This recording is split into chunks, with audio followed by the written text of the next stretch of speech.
In 2004, Zee Johnson converted the first floor of a dilapidated former drug house into a comfortable, safe place for people to browse through more than 500 books. Since then, Olive Tree Books and Voices has become a beloved community center in the predominantly African-American neighborhood of Mason Sqaure, and is just one of a handful of Black-owned bookstores in Massachusetts. Producer Dave Fraser visited Olive Tree recently and brings us the story. I promise to work hard and do what's right. A book can provide a number of things. It can provide comfort. It can provide growth, certainly. It can change attitudes. It can create self-awareness. It can allow you to exchange ideas. It's a chance to really have some introspectiveness too. You know, really think about who you are as a person and what it is that you want to do with your own life. This was an abandoned building, and I'm not ashamed to say that it was, a building of less desirables. It was a former crack house. I remember distinctively one neighbor watching me and said to me, "Are you going to, buy that place? Are you going to rent that place? I've seen you over here a couple of times." And I turned to her and said, "Yeah, I'm thinking about it." And she said, "Praise God," because, we want that sore spot to be out of our neighborhood.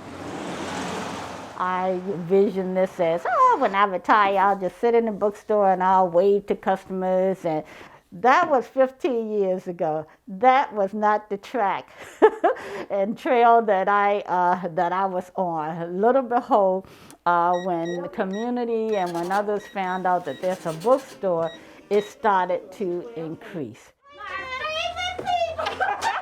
It's more than just a bookstore, though. It's a community, and it's a family, and I think that's why I tend to want to hang out here, because it is like a family. Usually when you walk into a bookstore, there's always like the section of Black books and Black authors, but here it's the whole store. The joy on the walls, the color.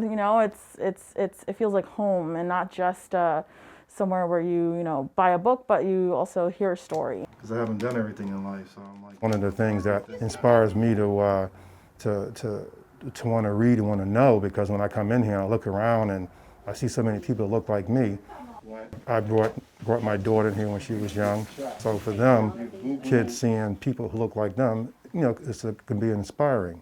I'm a woman who has hurt as immeasurable as I have loved.